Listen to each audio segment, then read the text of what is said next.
This is Lewis Hart for Boxing Social in association with Empire Fight Store. Delighted today to be joined with Harlem Eubank here at the Wasserman offices. It's a nice Tuesday morning. You've just got back from Japan.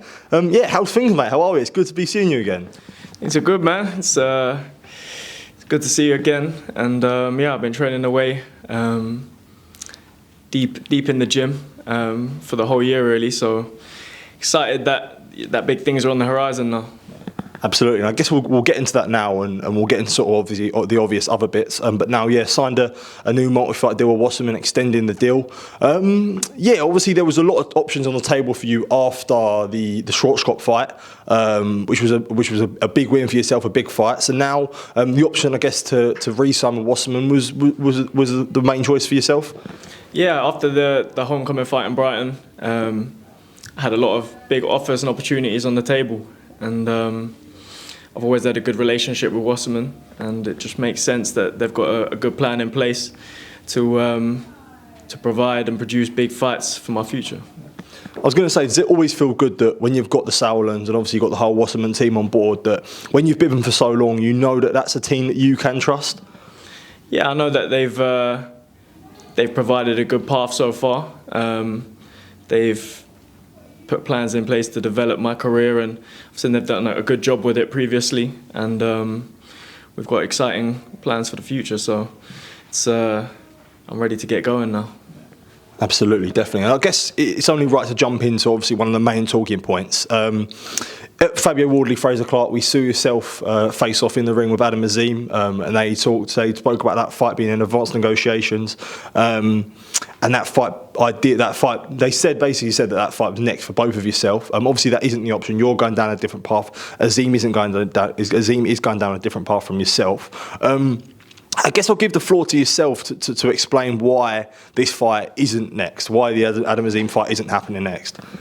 Well, I got the call, to be in London with 4 hours' notice on that night, and I was there. I was in the ring, and I liked the fight, and we signed the fight in March for the 15th of July.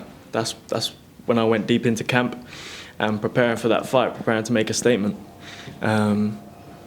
And he pulled out with an ankle injury, and the fight failed to be rescheduled, and got to a point where now it's about advancing with my career and not hanging about waiting for other individuals. This is about Harlem Eubank and putting a plan in place to target world title opportunities and fights that take me to them positions. At that time of that face-off, it was obviously just after Adam Azim vacated the European title, when he was obviously made mandatory when Dalton Swift was made mandatory, and that was a big fuss with Matchroom and Boxer, and obviously we know it's pretty clear their back and forth and their relationship. Was there ever a point where you had concerns that maybe you was just getting used almost as a decoy or like a smokescreen, I guess? I'm not I'm not concerned with other people's business. I'm only focused on me and what I want from the sport and targeting big fights, and that was my intention, as people saw. So that was the only thing on my mind, targeting the big fights, and trying to get the opportunity to make a statement in the ring. That's my focus. So whatever happens, whatever politics goes on outside of that, isn't my business. But there must be, I guess, some disappointment from that side where you felt like, obviously he pulled out and then the fight wasn't renegotiated. There must be some disappointment from your team that, I guess, would you feel almost let down by the Azim side and Boxer, I guess? Yeah, listen, it's been the most frustrating time in my career, coming off a big statement performance in Brighton, the homecoming show. Like you say, big offers and big opportunities on the table after that. And that's what we tried to secure, and in doing that I've wasted a lot of time that I can't get back, and now it's time to put that to the side and to focus on. I've been out of the ring a year now, a year of inactivity after that last performance. It's crazy. So it's time to get a fight to get back in the mix and then target the big fights in the division.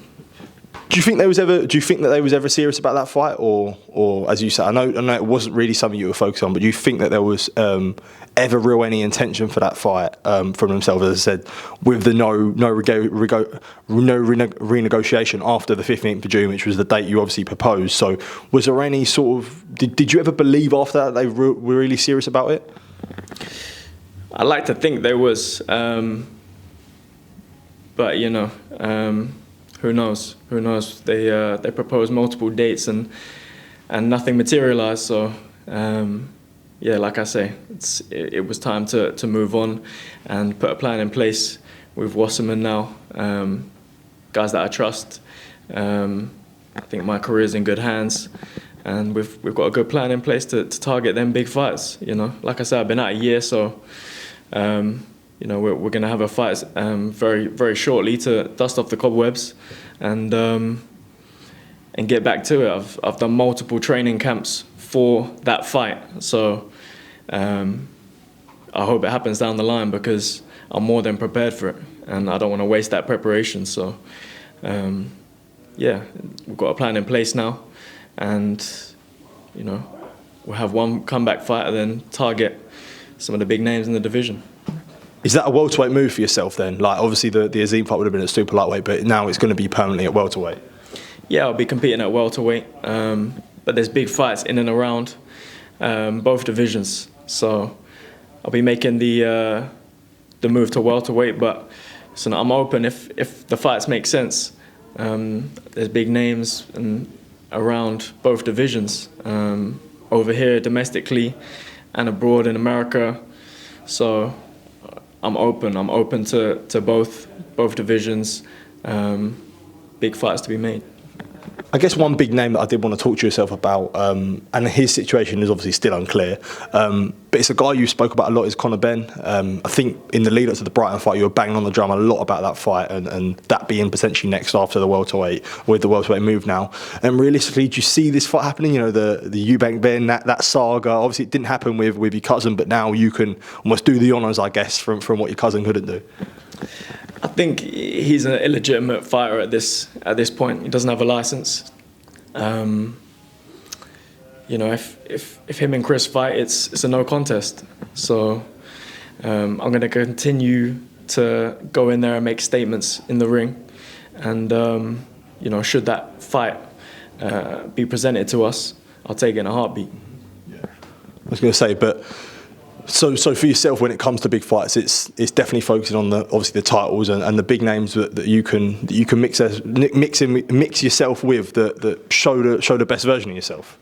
100%. That's what it's about now. It's about getting in the ring and putting in statement performances and targeting those big names and titles in the division. You know, I'm confident that I'll be up there in the division, and we're going to make steps towards them world title opportunities.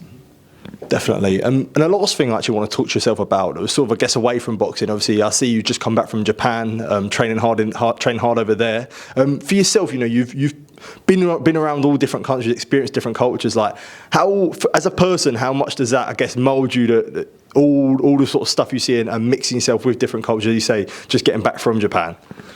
Yeah, it's amazing to see. When you see different parts of the world, it gives you different you know, cultural understandings and develops you as a person and as a fighter. I grew up, and martial arts was a big influence in my life, and that form of combat and going out there, you reconnect with some of them origins of the martial arts, and yeah, I think it develops you as a person, and you know, fighting is your character's on display. So if you're developing as a person, you're developing as a fighter, and that's what I've been continuously doing.